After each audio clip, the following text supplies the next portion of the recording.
And good evening, everyone. I'm meteorologist Matt Bullock. Here's a look at the cold front that brought all the heavy rain and wind that's now pushed offshore. We're done with the rain and talking about those totals. Honestly, we got a decent amount of rain. Most of our area saw about half an inch to an inch of rainfall, but the heaviest rain fell into Horry County, especially over the areas dealing with that wildfire. They saw about nearly an inch of rainfall.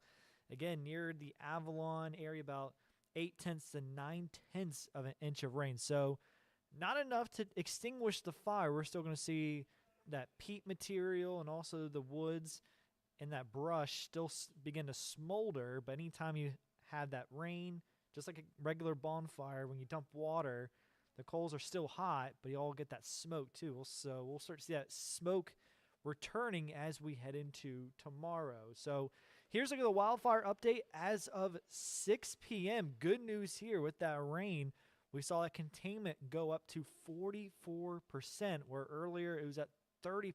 So slowly but surely, crews are getting a better hand of this fire. Acres burned still about over 2,000 acres. We still have the burn bans in effect for Horry and Georgetown County. And so, besides the rain, the main threat now is the winds. At the moment, coming out from the southwest, still breezy, gusting up to 28 miles per hour. So again, pushing that smoke further inland over into Lewis Bay. Again, that containment center right over that Lewis Bay Preserve, still seeing that active fire boundary. Again, just north of the Walker Woods and Avalon neighborhood, and that also that wooded area. So again, with the winds, it's still going to bring that few flares to spread out just a little bit. So again, winds still continue to be the main threat. And with today's cold front, we had our peak winds over into Charleston, South Carolina, and Wilmington at 55 miles per hour. Here in our neck of the woods, North Myrtle Beach was the winner with 45 mile per hour wind gusts. Conway, Myrtle Beach at 41, and Florence at 40 miles per hour. So again, it was very breezy. We're still staying gusty here in Myrtle Beach. Again, wind speeds right now 13, but still gusting up to 28 as those winds are coming out from the south-southeast. And so as we take a look at our current wind alerts, we still have wind advisories in effect for our entire viewing area this evening. Wraps up in the next hour or two, which is good, but we're still going to stay breezy. You can see those winds still staying breezy between 25, 30 miles per hour throughout tonight and also through tomorrow. So expect a breezy and cooler Thursday. And so for Thursday morning, we'll start to see those temperatures falling down to the low 40s. Mostly clear skies. As I mentioned, it's still going to be breezy. Those winds gusting up to 30 miles per hour into the afternoon. Highs much cooler into the mid to upper 50s. Those winds will start to die down as we head into Thursday night. Check this out. With the light winds and those temperatures falling right back into the 30s, we'll see a temperature inversion, especially with that smoke.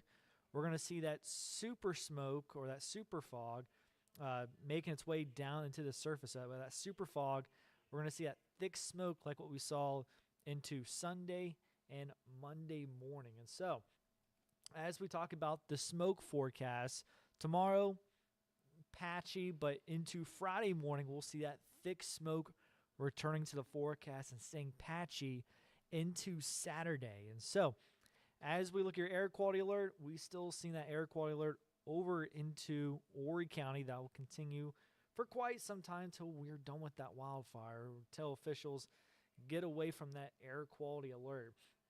And so as we head into the weekend, we'll have another beneficial rain on the way to help with those fires. Again, it's going to take multiple rounds of rain to extinguish the current ongoing wildfires in Carolina Forest. It's still going to take some time.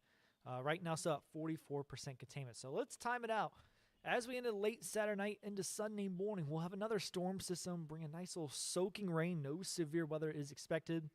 Still way too soon to get into specifics with the timing. Just know so far it looks to be late Saturday night into Sunday morning. Again, we're not looking at the models yet for how much rainfall we're going to get, but it's going to be a beneficial amount of rain. It's still not going to get us out of the drought either. So for your weekend forecast, if you're trying to make any plans, Saturday looking like the best day. We'll start to see those highs in the 70s.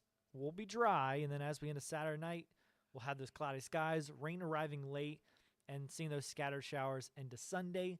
A little bit cooler as we drop down into the 50s. As we look at your 7-day Grand Strand forecast, we'll see those temperatures cool for the next 2 days, bouncing back into Saturday. Next storm system moves in on Sunday. Then looking ahead to your 10-day forecast, we'll see those temperatures warming back into the upper 60s to low 70s. So feeling a lot like spring. And speaking over into Saturday night into Sunday, also keep in mind daylight saving time begins, which means we're going to pretty much lose that. Basically, we're going to lose an hour of sleep. And so there's good news and bad news. You lose an hour of sleep, but also we'll start to see the sunset later into the day. And so inlet forecasts, again, after daylight saving time starts for Sunday morning, temperatures warming back up into the upper 70s. Looking at your 10-day forecast, Wednesday, we'll see those highs in the upper 70s. So for more details with the forecast, you can tune in tonight at 7-11 on WMBF News, or you can download the WMBF First Alert Weather app. Until then, have a great rest of your Wednesday evening.